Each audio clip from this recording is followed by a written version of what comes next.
Welcome, Shadow Seekers, to American Shadows, Crimes and Chronicles.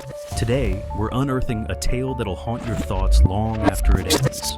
Whether you're glued to the screen or just listening in, you're in for a wild ride through history's darkest corners. If you're new, hit subscribe to join our mission of exposing America's hidden truths. Regulars, your likes fuel our journey into the unknown. Now, let's peel back the layers of time and reveal the secrets beneath. Ready? Let's begin. The Manson Trial, How the Helter Skelter Murders Shook America. Hello friends, and welcome to American Shadows, Crimes and Chronicles, where we explore the darkest corners of American history.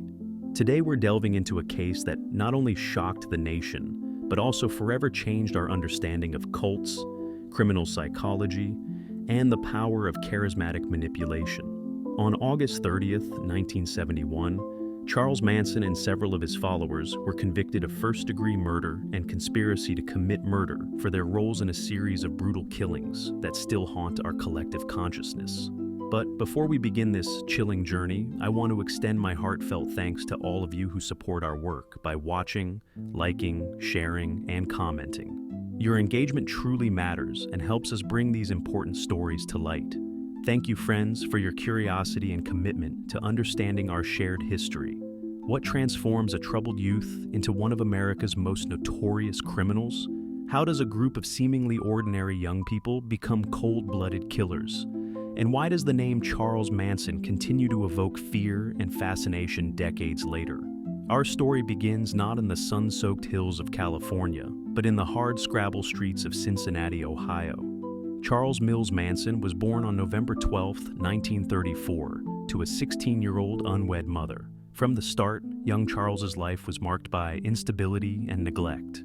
Shuttled between relatives and reform schools, he embarked on a life of petty crime that would see him spend much of his youth behind bars. It was during these formative years that Manson began to develop the manipulative skills and charismatic personality that would later prove so deadly. He studied Dale Carnegie's How to Win Friends and Influence People, honing his ability to read people and exploit their vulnerabilities.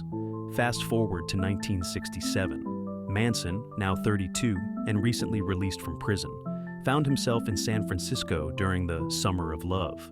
Here, amidst the free love and psychedelic experimentation of the hippie movement, Manson saw an opportunity. He began to gather around him a group of lost and disillusioned young people, mostly women, who were searching for meaning in a turbulent time. This group, which would come to be known as the Manson Family, relocated to Spahn Ranch, an old Western movie set on the outskirts of Los Angeles. There, Manson's control over his followers deepened. He spun apocalyptic visions, drawing on a mishmash of philosophies, including a twisted interpretation of Beatles lyrics. Manson convinced his followers that a race war, which he called Helter Skelter, was imminent, and that they would emerge as the leaders of the post-apocalyptic world. It was against this backdrop of delusion and manipulation that the horrific events of August 1969 unfolded. On August 8th to 9th, Manson sent a group of his followers, Charles Tex Watson, Susan Atkins, Patricia Krenwinkel, and Linda Kasabian, to a house in Benedict Canyon. The target was Terry Melcher, a record producer who had rejected Manson's musical aspirations. But Melcher no longer lived there. Instead, the house was occupied by actress Sharon Tate, 8.5 months pregnant, and several friends. What followed was a night of unimaginable brutality. The Manson family members murdered Tate and 4 others at the house: Jay Sebring, Abigail Folger, Wojciech Frykowski, and Stephen Parent. The following night, they struck again, killing Leno and Rosemary LaBianca in their Los Feliz home. The murders sent shockwaves through Los Angeles and beyond. The savage nature of the killings, victims were stabbed dozens of times, and the word pig was written in blood on the walls, horrified the public. The seemingly random nature of the attacks shattered the sense of security in the Hollywood Hills. In the immediate aftermath of the murders, Los Angeles was gripped by fear. The apparently senseless and brutal nature of the killings led to a surge in gun and security system sales. Hollywood celebrities went into hiding or hired bodyguards. The idyllic notion of the peace and love era was shattered, replaced by paranoia and suspicion. The investigation initially floundered, with police struggling to connect the two crime scenes. For months, the killers remained at large, adding to the climate of fear. It wasn't until December 1969 that a breakthrough came, thanks in part to the loose lips of Susan Atkins, who had bragged about the killings while in jail on an unrelated charge. The subsequent trial was a media sensation. It began on July 24, 1970, and lasted nearly 10 months, becoming the longest and most expensive trial in California history at the time. Manson's antics in the courtroom, carving an X into his forehead, lunging at the judge with a sharpened pencil, and making ominous statements, only added to the spectacle and public fascination. Throughout the trial, the prosecution, led by Vincent Bugliosi, painted a picture of Manson as a manipulative cult leader who had ordered the killings to trigger his prophesied race war. The defense, on the other hand, tried to distance Manson from the actual killings, arguing that he had not personally committed the murders. On January 25, 1971, the jury found Manson and his co-defendants, Atkins, Krenwinkel, and Leslie Van Houten, guilty on all counts. The penalty phase of the trial followed, with the prosecution pushing for the death penalty. And so, we arrive at August 30th, 1971. On this day, the jury delivered their verdict on sentencing, death for Manson and his followers. However, this would later be commuted to life imprisonment when California temporarily abolished the death penalty in 1972. The conviction of Charles Manson and his followers marked more than just the end of a trial. It symbolized the death of the 1960s counterculture dream, replacing the optimism of the summer of love with fear and disillusionment.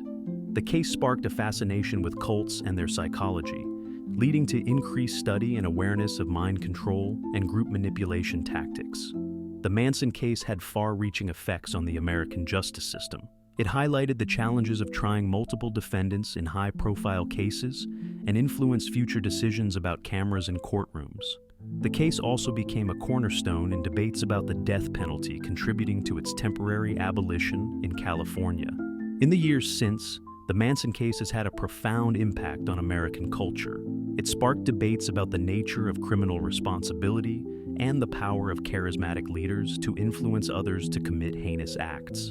The case gave rise to the true crime genre in media and entertainment, with countless books, films, and documentaries exploring the murders and their aftermath. Decades later, the Manson murders continue to fascinate the public. Each new interpretation attempts to understand the incomprehensible, forcing us to confront the potential for evil that may lurk beneath the surface of our communities. The case remains a cautionary tale about the dangers of charismatic manipulation and the vulnerability of disaffected youth. As we reflect on the Manson case, we're left with troubling questions about the nature of evil, the power of persuasion, and the thin line between sanity and madness. How do we as a society protect ourselves from those who would exploit our vulnerabilities? What drives seemingly normal individuals to commit unspeakable acts? And how do we balance justice with understanding when confronted with crimes of such magnitude? This is American Shadows, where we peer into the darker corners of our nation's past.